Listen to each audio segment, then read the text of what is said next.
that the board return to public session. Ms. Littlewood, Mr. Banowski, all in favor? The vote is unanimous. We're now back in public session. Please stand for the pledge.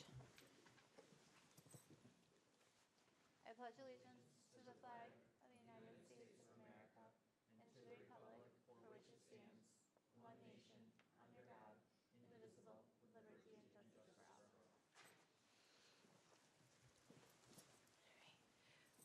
We have our GC Pride Awards now.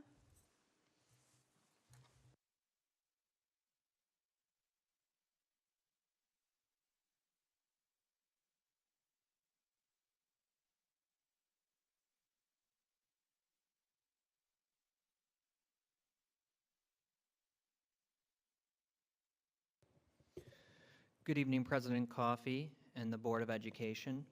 Thank you for having me here to present a GC Pride Award. Tonight we are proud to recognize a partner whose impact on our district has been seen and felt in spaces across Gates-Chili. From the district's Performing Arts Center to Main Street at the middle school, from the secure main entries to classrooms, mental health suites, and more, this individual has helped design environments where our students learn, create, and thrive. I've known this individual for over 15 years in my prior employment in another district as well as here. He has been both a critical partner and a good friend. So Kurt, could you come up here please and accept? I'm not done with my comments though. So many of you know Kurt has been a partner of ours for many years. His work as an architect with SEI Design Group has spanned multiple capital projects here in Gates-Chili, including the 2017 project that brought us the Performing Arts Center and Spartan Stadium to the Building Brighter Futures project that is just wrapping up, with several spaces earning architectural recognition along the way. Even as we look ahead to our future ready work, his influence continues to shape what's to come. We recently learned that Kurt will be moving on from SEI, sadly, and as a result from Gates-Chili. We will certainly miss his partnership. We are incredibly grateful for all he has given to our district and wish him nothing but the best in this next chapter. Through his professionalism, respect for our community, innovative design, and unwavering dedication to excellence, Kurt has left a lasting mark on Gates-Chili. So it is my honor to present the GC Pride Award to Kurt Vader of SEI Design Group. Thank you for the legacy you leave behind in Gates-Chili. Thank you, Kurt. Thank you. Appreciate it.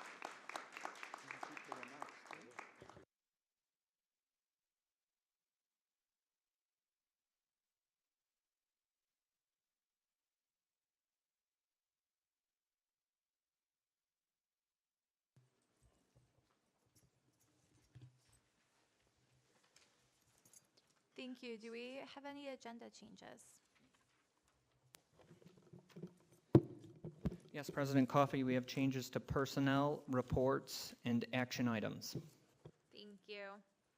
Just take a moment for Board President's comments to welcome everybody here. I know we have some things on the agenda that have taken a lot of collaboration and teamwork, so I'm excited to have those as part of our meeting here tonight. I don't know about you guys, but so happy to see sunshine when I pulled in and just seeing our kids and adults outside, wishing I were outside, but happy that they're outside and utilizing all of the different things we have developed here with the work of some of our partners as well. Just seeing our athletes, our teachers, our parents with windows down a little bit, even though it's still cold, but just taking in the amount of sunshine and that really, for me at least, makes a difference in my mood sometimes, especially the week before break when things get very busy and stressful. See a couple heads nodding. You guys know what I'm talking about. Yep. And just recognizing, again, all the work that goes into getting us to break, getting us after break, and all the work that goes on during break. So I just really appreciate everybody, staff, students, and families, because it's that time of year where we're getting tired, but we see all the good and exciting things that are happening. We're rounding out Music in Our Schools month with so many different activities, seeing kids and adults all in our sports, planning for tests, everybody's favorite part. But just knowing that it comes from a lot of work on everybody's end, and we see it and appreciate it. had the opportunity to go to All County Chorus this past weekend for the first time. I had no idea what I was getting myself into. There are so many people there, which is amazing and exciting when you know where you're going. But just getting to see our kids from not only our school, but work with other schools, that was a really cool collaboration to see. And just take a moment also to recognize the work that's gone on as we're approaching, again, some of our other pieces of tonight, where we're looking at the leadership of our district and taking our role as a school board, a board of education, really seriously, and making sure that we're looking through pieces and parts and processes, because one of the biggest parts of our job, one of our roles and responsibility, is really working through that superintendency piece for our district and supporting our kids and our staff. So just again, recognizing all the collaboration that's gone into these past few months. Do we have any points of interest to share? Mr. Reinhardt and then Ms. Minchella. I had the pleasure of attending the musical this week, and I just want to give a shout out to all the students and the staff who are part of it. The hard work and dedication is great. I know right now there's the middle school art exhibition. Again, all the students and staff who worked hard to create art and have it on display. I'm just so proud of the entire arts program we have here in the district. It's so robust with music in our school month and everything that's going on. I just wanted to acknowledge all the hard work and dedication of the staff and students that make that happen. Last week, I attended the Walt Disney's Family Literacy Night, and it was a great combination of bringing their One School, One Book kind of to life with a bunch of nature elements, and it was a lot of fun for the kids. A lot of the families showed up there. There were some animal ambassadors as well as some nature items, and there was an Amherst who read stories, so that was really cool. Then on Saturday, I went to Imagination Day at our UPK partner at Imagination Child Care Academy, and their UPK teachers transformed the building into the streets of Washington, D.C., and had all sorts of different museums highlighted throughout the school, and it was just awesome. It was super packed, a lot of kids there really interacting with all sorts of different items that were created by not only the students, but also some of the staff, and that was great. And then took my family to see the musical, and my kids were very proud that I knew Keandre, and they were very excited to see him singing, so it was a great performance. So, thanks. Thank you so much. Any other points of interest, Ms. Davis? Yep, on Friday afternoon, I was able to take some time off of my day job and volunteer for the wellness fair that the district put on for all staff. And just want to give a shout out to everybody that was involved in pulling that off. It was a great event. Hope that all staff had a little bit of time to care for themselves and be well. So, thank you. Wonderful, thank you. Anything else? As you guys can see, which I'm sure you already know because you're here every day, it's been really busy lately, so we really appreciate having the opportunity to share with that as well. Do we have any reports of meetings? Okay, any visitor comments? That moves us on to our report section of the evening. We're going to start with our Transportation Department update.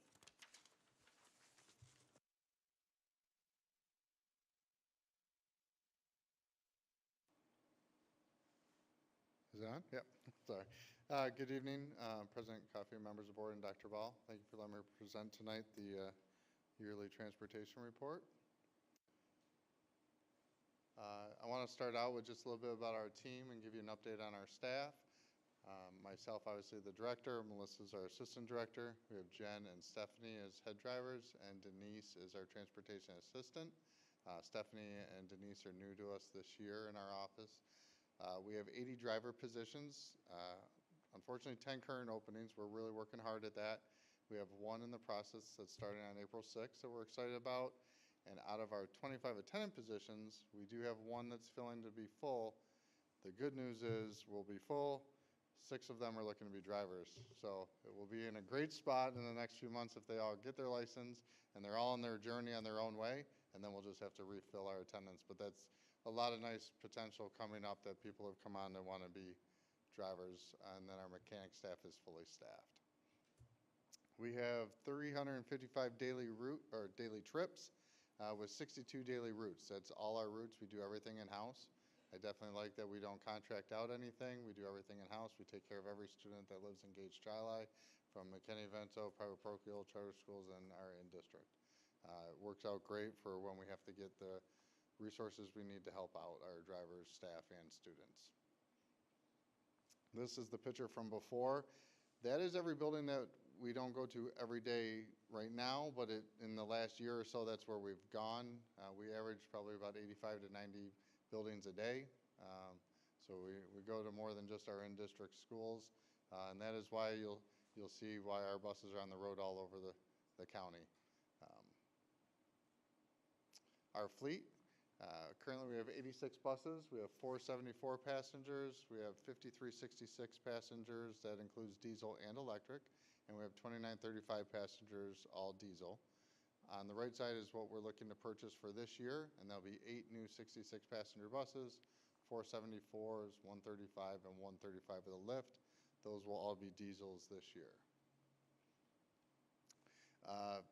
Being a leader in the electric school bus world, we have had our ups and downs that we'll go over, but the nice thing is we have 17% of our 86 buses are electric. We have 15 electric buses, and out of those 62 runs, we have no spares on the road. We have everyone running every day.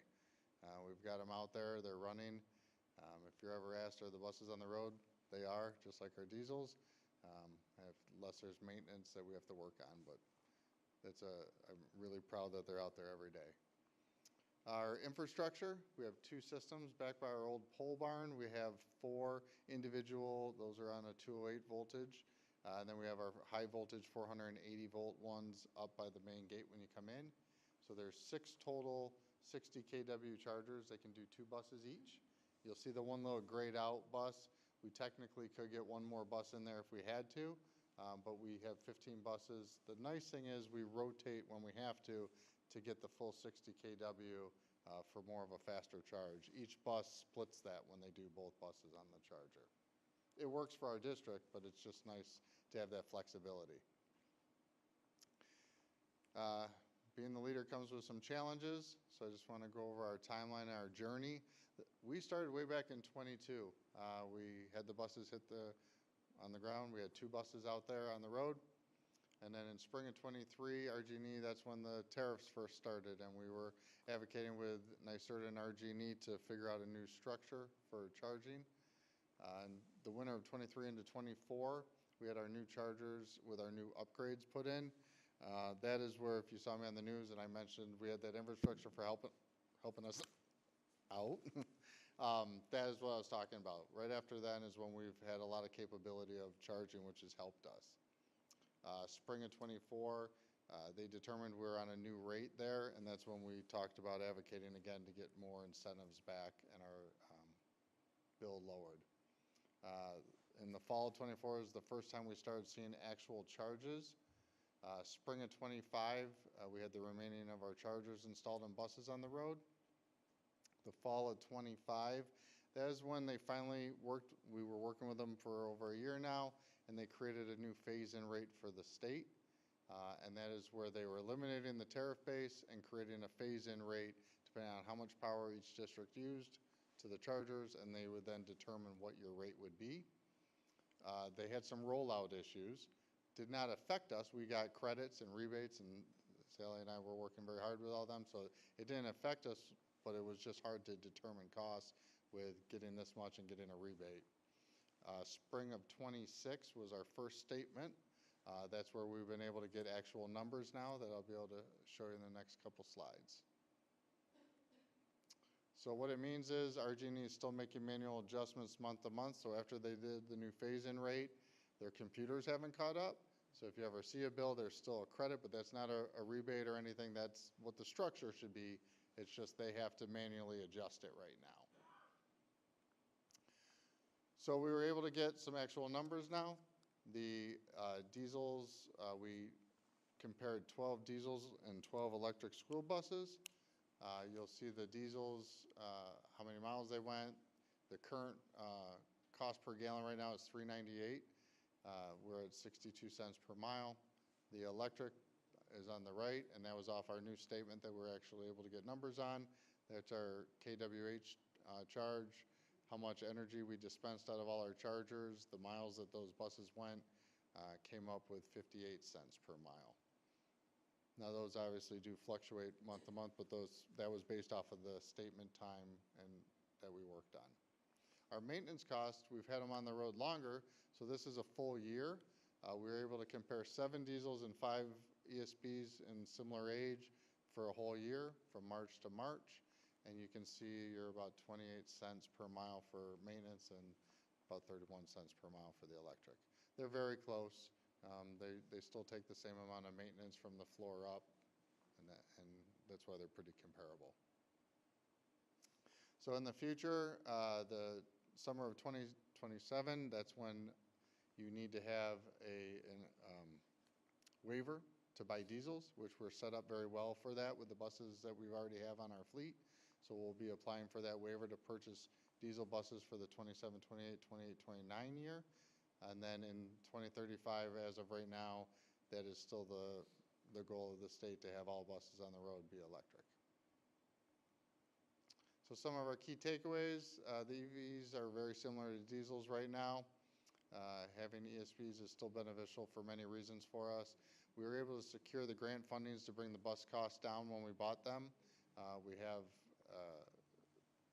We have ours on the road right now at 17% of our fleet. A lot of districts are struggling right now with trying to get an electric bus because now everyone's trying to go get 1 or 2 or 3, and they're taking much longer now to get. So we were able to be an early adopter of that, which has helped us out. That was the early adoption.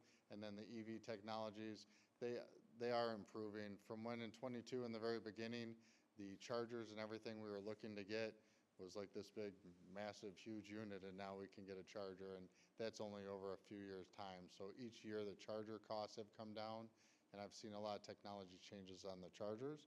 We just have to see the buses start doing that. And we've learned a lot through advocating, and we'll continue to advocate for Gates to keep our prices where they need to be for the costs. Any questions? I have a question. Yeah. I just raised my hand. Yeah. I realized that. Yeah. Is there any proposed limitation on the number of buses that districts are able to use the diesel waiver for, like, as that comes through? Does that make sense? Oh, can we buy 20, Yeah. 30? Yeah. Right, like, no, that's. We have the ability to, if we need a certain amount, to use the waiver for that certain amount. I don't believe there's a limitation on that. It's just it's the aid on purchasing. It's actually the aid. So we're able to apply for our aid on those years with the waiver. Okay, thank you. Do you guys have any other questions? Thank you so much. Thank you. All right. We mentioned an agenda change earlier. We are adding in now our student ex officio update. You're up, Keandre.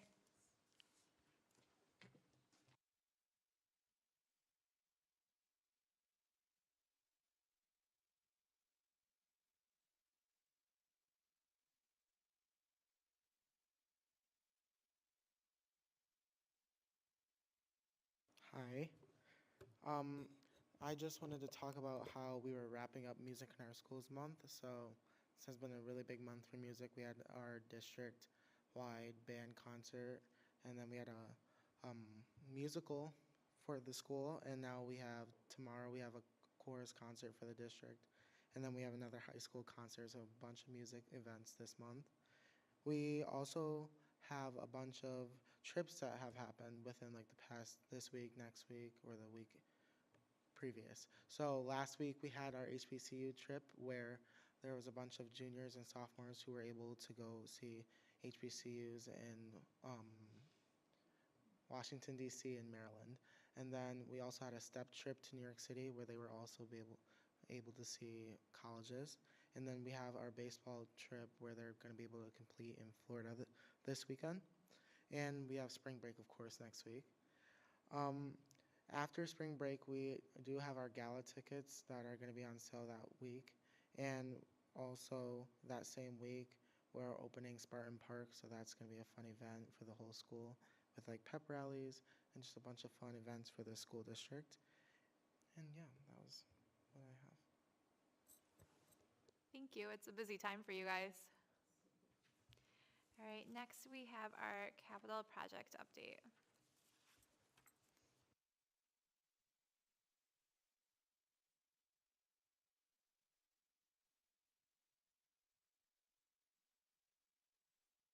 Gradient thing going too, but yeah, well coordinated.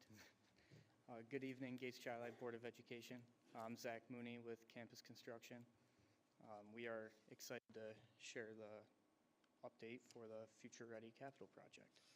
This is the only presentation we have today as we are wrapping up the Building Brighter Futures project now that all the spaces are occupied. So we will just be going down to the one presentation from now on. So this month, we saw a ton of progress in the Operations Center renovations with wall framing and drywall installations throughout, as well as new ductwork, piping, plumbing, and electrical installations. On top of that, the site work contractor mobilized for the high school site work fencing and completed their stakeout for utilities in the area. Next month, the Operations Center drywall, mechanical, electrical, and plumbing work will continue. And as the spring begins and hopefully the weather starts to get a little warmer around here, the exterior site work and fencing outside will also begin. At this time, we are about 2% billed by contractors for Phase 1. The Phase 2, 3, and 4 budgets have been set at $23.2 million, $18.7 million, and $18.3 million. And we currently have around $2.3 million in contingency dollars. And at this time, we have not spent any money in contractor allowances. All photos for this month are at the Operations Center. So here's some wall framing at the new shop area. Electrical boxes and conduit installed in the walls. And then in this one is new plumbing for new fixtures in the new ADA bathrooms that will serve the stadium, yep. In this photo is new drywall and ductwork in the ceiling.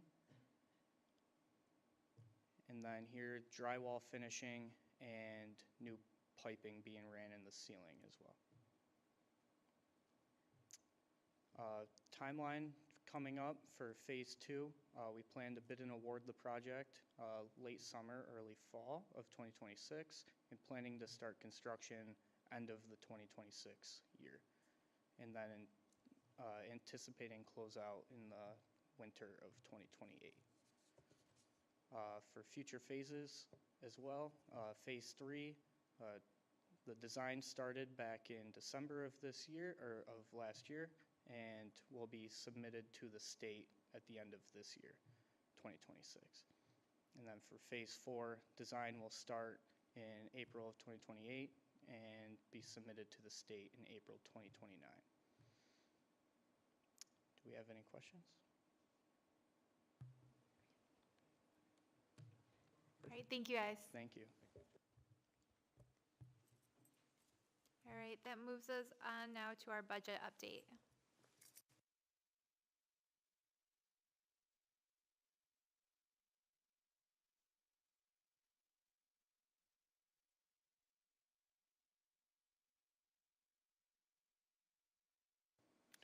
Good evening again.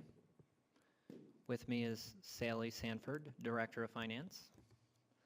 So we'll start.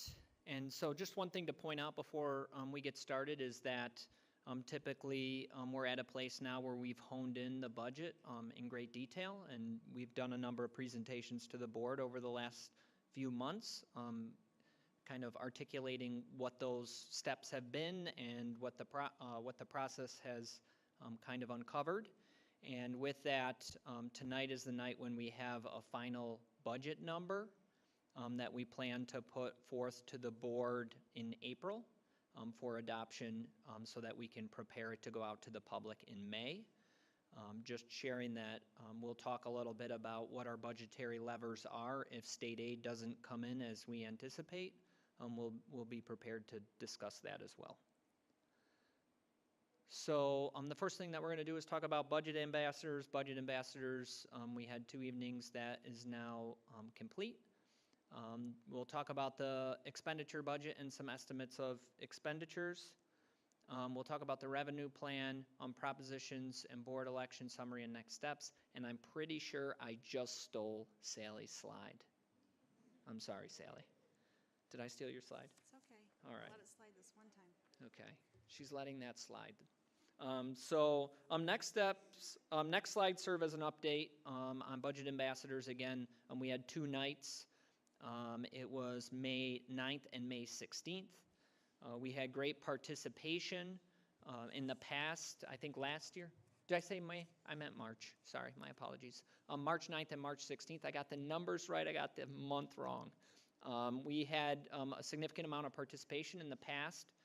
We've had up to, I don't know, 8 or 9 total. And last year there was only a handful of people. This year we had 2 people signed up. We sent out an extension of the deadline, and we ended up having over 21 people interested in attending. We only allow up to 15, so we had to turn a few down and ask them to kindly reapply for next year. But with that, ended up having 13 people attend on the first night and 12 on the second. And generally speaking, that process is there to allow people to learn about the budget and transparently share details, so then they can come back to the board and offer potential recommendations for adjustments if needed. Okay. So we had productive conversations. Andrea Minchella was in the room. Thank you for joining, Andrea. And those conversations were robust. We had a lot more questions than we normally get based on the size of the group. But again, they were good communications and good conversations and good exchanges. We talked about federal funding concerns and what happens if federal funding goes away. We talked a little bit about our investment planning, how we have the highest investment score in the nation. We have a perfect 100, what's called the Cash Fast score, under Sally's leadership in terms of how we invest our strategic liquidity. We talked about bus purchases. I know that some of that was shared at the last board meeting and tonight.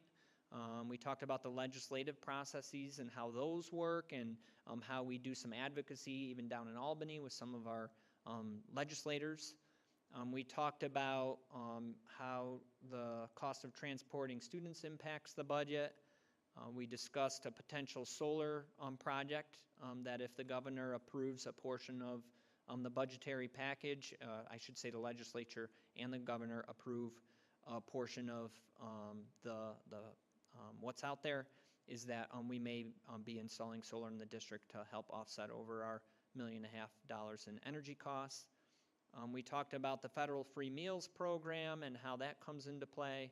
And then we talked a little bit about supplies and materials and how we're continually trying to find ways to help families pay for supplies and materials, because we know in a community that is 53% economically disadvantaged, that places a burden on our families. And from an equity perspective, we want to continue to find opportunities to help where we can. So with that, just making sure it's still me that's supposed to be talking. Survey was put out to the people who participated. Overall experience 4.43, and then presenter's knowledge and ability 4.71. There was some feedback that we got, which was good feedback. It was some of it was kind of more perfunctory things like, and you'll see that in a moment, not seeing some detail on the slides and wish it was a little bigger so that things could be seen. One thing we will share is that these are also available digitally, so there is an option to zoom in on things, but it is difficult to get all the information on one screen when we're trying to tell a story about how, for instance, we compare in terms of our expenses to other districts in the region and then statewide. But it is something that we'll reflect on and think a little bit about. And then, obviously a positive comment was that we're progressive and, we keep up with changing trends. So we're constantly looking for ways to be innovative within our budget as well, and to ensure that not only are we spending money from a fiduciary perspective in a way that respects our community's capacity, right? But we're also making sure that for every potential pathway that we have in terms of revenue collection, that we're going deep down those pathways to ensure that we're getting every dollar we can from the state or other opportunities. Okay. Oh, still me. All right, so what do we get from this budget in terms of expenditures? We get continued mental health and behavioral support, as you know. That has continued to be something that we focused on, specifically coming out of the COVID years, and we're spending a lot of time and energy in terms of our multi-tiered systems of support to ensure that we're wrapping our students in as much support as we can. Academic intervention services and literacy and math, we're continuing to fund those to a very good level, and we feel that we're doing a really good job not only servicing students who we're required to service under mandates, but also looking to service students who maybe aren't meeting certain academic standards. Advanced placement courses and dual enrollment courses, when students come back, as the board knows, to meet with the board, one of the things that they regularly highlight, students who have graduated, is that those types of courses are things that they greatly appreciate through the programming that we offer, because obviously they can get college credit. Their cost is less when they go to college, and they shorten their time that they have to spend in those settings. Accelerated classes at the middle school, which is something that we continue to investigate and explore. Post-secondary opportunities as well as college awareness. Career and technical education programs. We not only do a lot here in district, but we also send students to WMOCO at BOCES. Continued use of our one-to-one devices, which obviously is a minimum standard at this point in education, because so much of the work that students do are on digital devices. Maintenance and upkeep of our state-of-the-art facilities, especially in terms of community use. We know that that is something that our community values. And then robust professional learning for all of our staff is something that we've continued to focus on over the last few years and hope to continue going into next year. Your turn. Thank you, Dr. Ball. Here at Gage Chili, the budget is built on a needs-only basis, also referred to as a zero-based modified budget.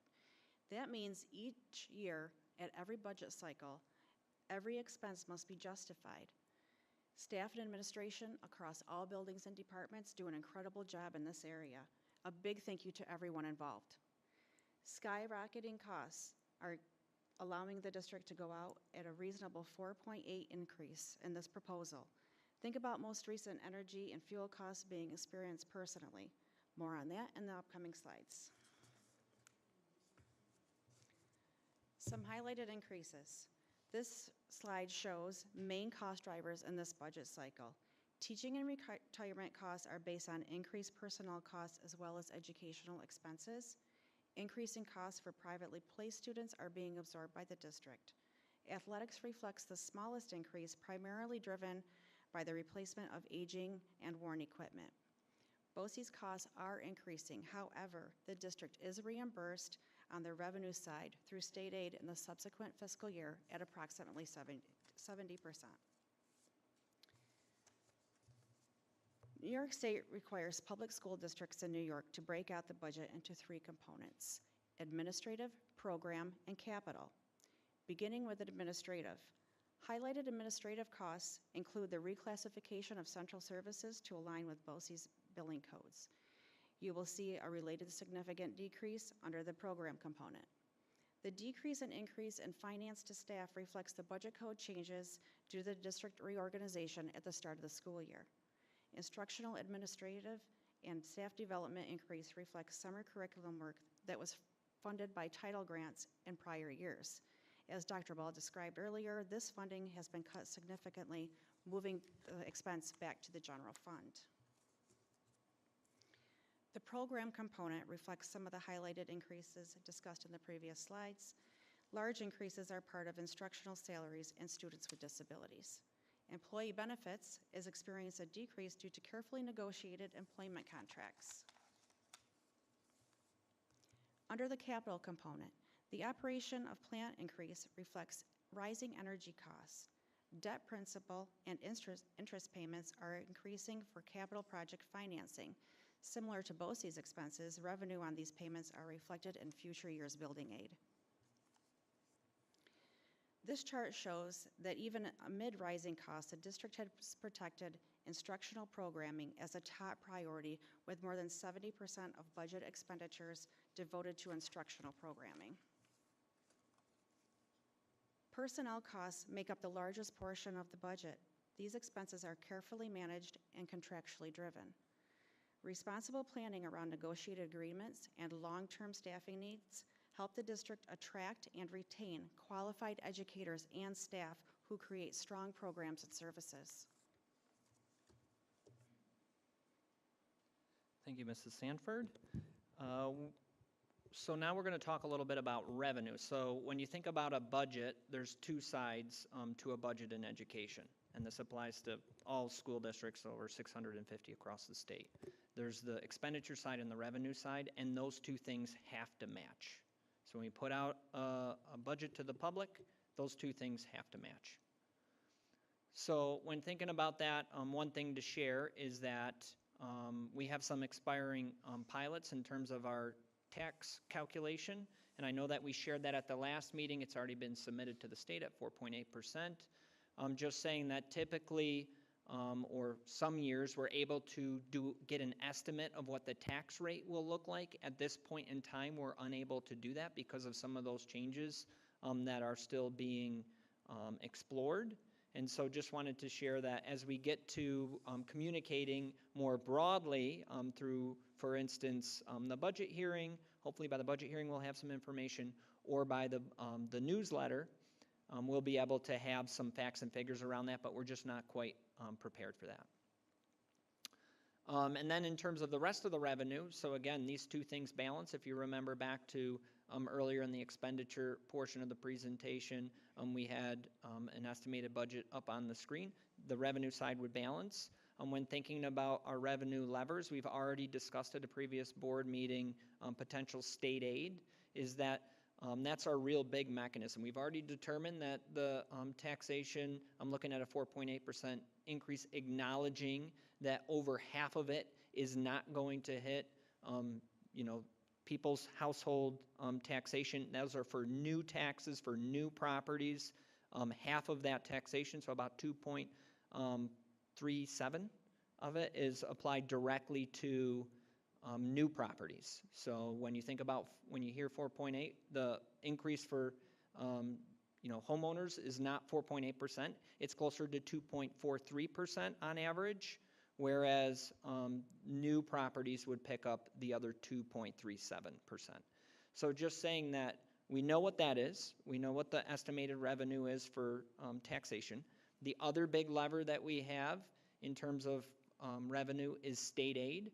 And you saw that in the last presentation as well, that we have the governor's proposal, and now they're going to be negotiating a package in terms of state aid to schools, is that if that number goes up or down from the 1.42%, is that number right? 1.42% increase in foundation aid.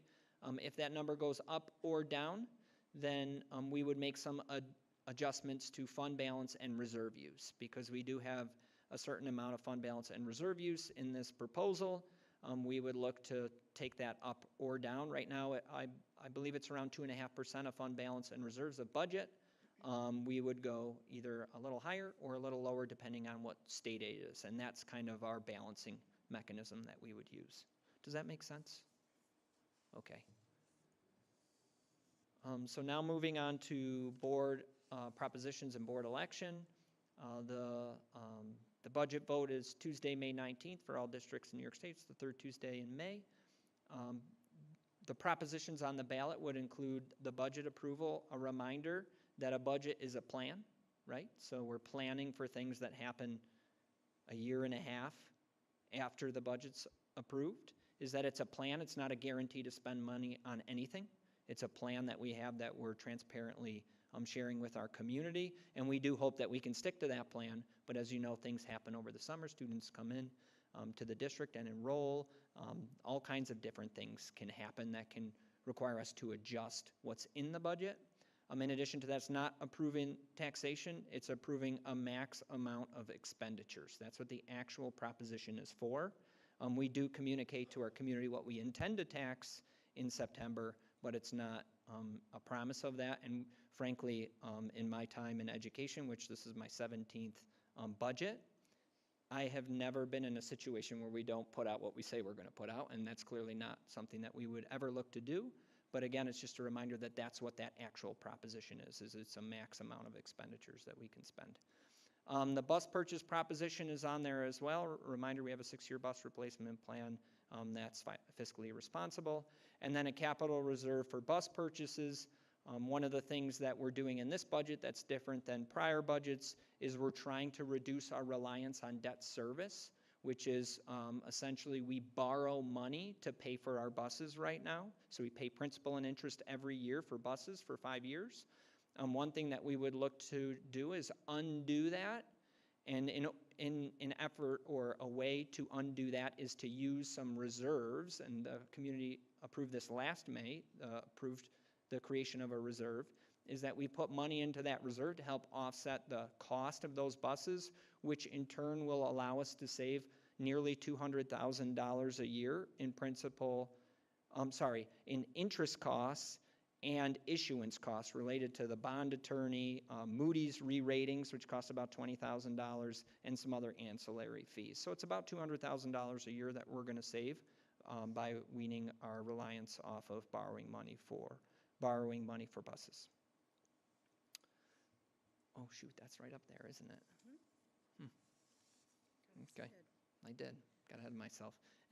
That just articulates some of what I just shared. Oh, and so, yep, thank you. For May of 26, looking at a proposition for $2.35 million. Using those funds to pay for buses directly versus bonding the buses, which would add on about another $200,000 to that cost. In terms of the board election, there's 4 seats available. The details are up there. We have 4 expiring seats: Catherine Coffey, Katie Davis, Michelle Jennings, and Adam Reinhardt. Petitions are now available. In summary, our intention is to enhance our current programming and staffing and to continue to support current goals and continue to provide multiple opportunities for student achievement and engagement, especially in terms of that engagement piece, finding ways to continue to keep kids tied into our programming, whether it's athletics or extracurriculars, to find ways to continue to engage them in as many ways as we can so that they're able to achieve at a high level. Next steps, you can see up there, we had the Finance Facility and Audit Committee where we talked about some of this stuff yesterday. We had this presentation on April 21st, hoping that we'll have a budget for the board to adopt. We do have some legal requirements, and that's about as late as we can go in terms of having the board adopt a budget in order to do all the things that we need to do after that adoption. We have a budget hearing on the 5th. Point of information is May 6th is the Meet the Candidates night as well, which is the next evening. And then on May 19th, the annual budget vote and board election from 6:30 a.m. to 8:30 p.m. in the field house. Okay, any questions or thoughts? You guys have any questions? No, I just wanted to thank you guys for the ongoing communication and pieces of updates and opportunities for questions throughout several months, because for me, this not being my realm of expertise outside of working together with you guys, it would be so much to process and understand all the pieces and nuances in one big presentation. So I really do appreciate the thoughtful work that we do together throughout the year to understand it. So thank you guys for that. Anything else, you guys? Thank you. Thank you.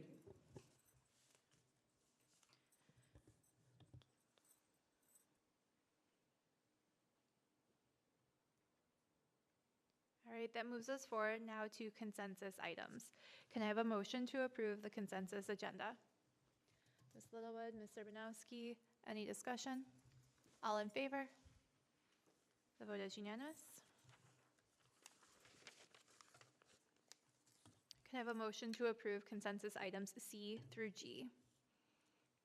Ms. Reinhardt, Ms. Manchella, any discussion? All in favor? The vote is unanimous.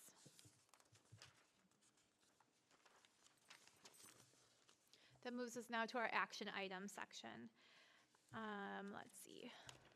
Can I have a motion to approve a 3-year agreement effective July 1st, 2026 through June 30th, 2029 between the GCTA and the Gates Chile CSD? Can I have a motion? Ms. Littlewood, Ms. Davis, any discussion? All in favor? The vote is unanimous. I really wanted to thank you guys for being here and just your ongoing collaboration and hard work. Having been part of my own teachers union, I value the work, and just that collaboration is huge for all of us. So thank you guys so much. Can I have a motion to approve? I can never say it, so I'm just going to say the letters. It's seeker, but it doesn't look like it. All right, seeker resolution. I really struggle with it. Thank you, guys.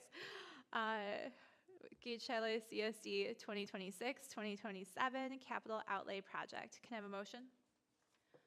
Ms. Urbanowski, Ms. Davis, any discussion? All in favor? The vote is unanimous.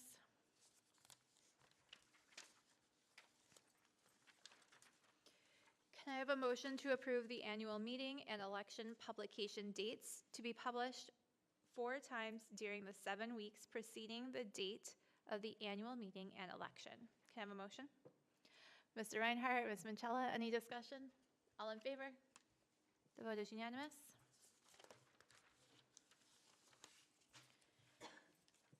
Can I have a motion to approve the appointment of Dr. Mitchell Ball to the position of Superintendent of Schools? Can I have a motion?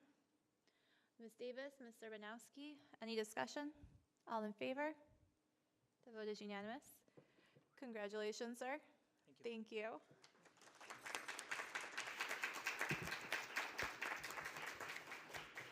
Thank you.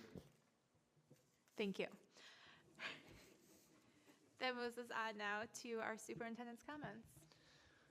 All right, so thank you very much. I have 5 pages of notes, so prepare yourself. This morning's, We won't always let it be that long. okay, fair. This is five pages, yeah, 5. This morning, several district-level leaders had the chance to be part of mock interviews for students in our high school's career and financial management classes, including many of the members of cabinet sitting at this table today. As part of the class, students are learning about landing a job, so today we help them practice their interviewing skills. They did a great job. Yep. Last week was a busy week here in the district. Let's work backwards by talking first about how the GC PAC stage came alive with the high school's performance of Singin' in the Rain.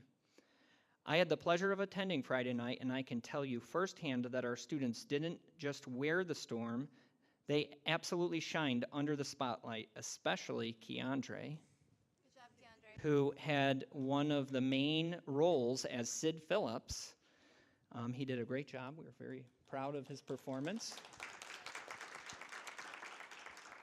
From the choreography to the vocals, the cast and crew made quite a splash and left the audience humming all the way home. Earlier that day, our staff came together for our Spring Superintendent's Conference Day. The morning was filled with meaningful training, meetings, and learning opportunities, followed by our first ever Spartan Strong Wellness Fair in the afternoon. With more than 20 activities and offerings, there was truly something for everyone. Staff enjoyed connecting with health and wellness vendors, taking part of lawn games, kindness rock painting, coloring, a healthy snack station, golf simulators, chair massages, and Sally Sanford provided Reiki. We also raffled off more than 20 prizes generously donated by our vendors. A huge thank you to our GC Wellness leaders for designing such a thoughtful and engaging experience for our staff. I also want to take a moment to recognize Katie Davis and Andrea Minchella for volunteering their time throughout the afternoon. Thank you. On Friday, we also hosted 30 districts as part of the Rochester Teacher Recruitment Day. Over the course of the day, about 215 people were in attendance, with our GC folks interviewing about 35 candidates. We're optimistic that we will hire some great hires from this crop of teachers. Thank you, HR team. On Thursday last week, Gates Child students were one of 3 districts proud to host the Rock to Change Summit on Race. Hundreds of students from across the county attended this absolutely amazing event, celebrating the 10th anniversary. Students led breakout sessions centered on the theme, Celebrate, Belong, Persist, 10 Years of Rock to Change. GC students will host a similar event called Gates to Change next month. Also last week, Paul Road Panthers spent a full day celebrating the power of play during the annual Paul Road Day of Play. From games and creative activities to time outdoors, students had the chance to connect, move, and enjoy the day together. Moments like these highlight how play supports friendships, teamwork, and social emotional growth. The smiles throughout the day said it all. Thank you to our staff for planning such meaningful experiences, our volunteers and peer leaders for bringing it to life, and our students for the energy and positivity that makes Paul Road so special. That same spirit of connection and collaboration carried into the evening as the Board of Education came together for a study session centered on team building and trust, an important investment in how we work together to best support our school community. As part of the experience, board and cabinet members participated in a scavenger hunt throughout the high school, highlighting several points of pride across the building. It was a fun and engaging way to connect while also showcasing the great work happening in our schools. Congratulations to our top finishers, Dr. Keisha Carter and Tanya Serbanovsky in 3rd place, Troy Olin and Nicole Littlewood, who took 2nd, and first place winners Eva Petrosino and Andrea Minchella. They would have it no other way. In addition to the scavenger hunt, the session included thoughtful discussion and learning focused on how we can continue to build and maintain trust as a Board of Education and Cabinet team. The group also explored enhancements to the superintendent's annual evaluation review process, reinforcing a shared commitment to continuous improvement and strong governance. Earlier in the week, we wrapped up our 6th year of budget ambassadors. Attendees shared that the experience helped them better understand our budget, ask meaningful questions, and feel like true partners in the process. We also heard some helpful suggestions. Overall, this group reaffirmed the importance of protecting student opportunities while remaining thoughtful and transparent in our financial decisions. Looking ahead, we're excited to celebrate the grand opening of Spartan Park on April 10th. Leading up to the event, we'll build excitement with district-wide Spirit Day, April 7th to 10th, including Team Pride Day on Tuesday, Team Throwback Day on Wednesday, Team Up Day on Thursday, and Team GC Pride Day on Friday. On April 10th, we'll also bring our middle and high school students together for a joint pep rally, followed by a ribbon-cutting ceremony at 5:30 p.m. ahead of the first pitches for baseball and softball. This new space represents a continued investment in our students and community, and we look forward to officially welcoming everyone and to enjoy it. Page 4. We're also gearing up for the Gates Child Education Foundation's 4th annual volleyball tournament on Wednesday, April 22nd at 5:30 p.m. in the Spartan Fieldhouse. The spirited event features our staff teams competing against one another for bragging rights, with Paul Road entering as the reigning champions. It's always a fun night that brings our school community together in support of a great cause, and we encourage everyone to come out and cheer them on. Shifting back to today, the Gates Child Teachers Association voted to ratify a new contract, and this evening the Board of Education approved that agreement. I want to thank the members of GCTA and our administrative team for their time, collaboration, and commitment throughout this process. Reaching this agreement reflects a shared focus on supporting our staff, and ultimately the students we serve. Thank you very much. Also this evening, the Board of Education approved my appointment as superintendent. I am truly honored and grateful for the board's trust and confidence in me to serve in this role. Gates-Chili is a special place, and it means a great deal to be part of a community that is so deeply committed to its students, staff, and families. I am proud to work alongside such dedicated educators and leaders, and I do not take this responsibility lightly.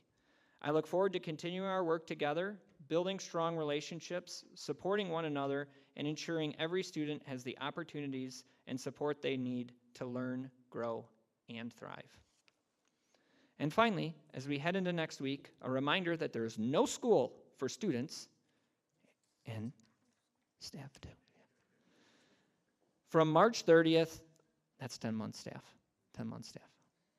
From March 30th to April 2nd, I want to acknowledge that spring break can mean different things for different people. For some, it's a time to rest, travel, or spend time with loved ones. For others, it may simply be a change in routine.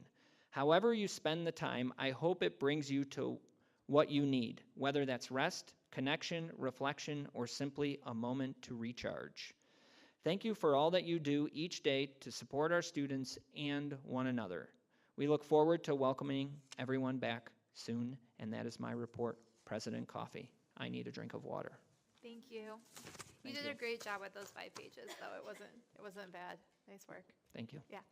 All right. Can I have a motion now to adjourn our meeting? Ms. Littlewood, Ms. Davis, all in favor? The vote is unanimous. The meeting is adjourned. Thank you.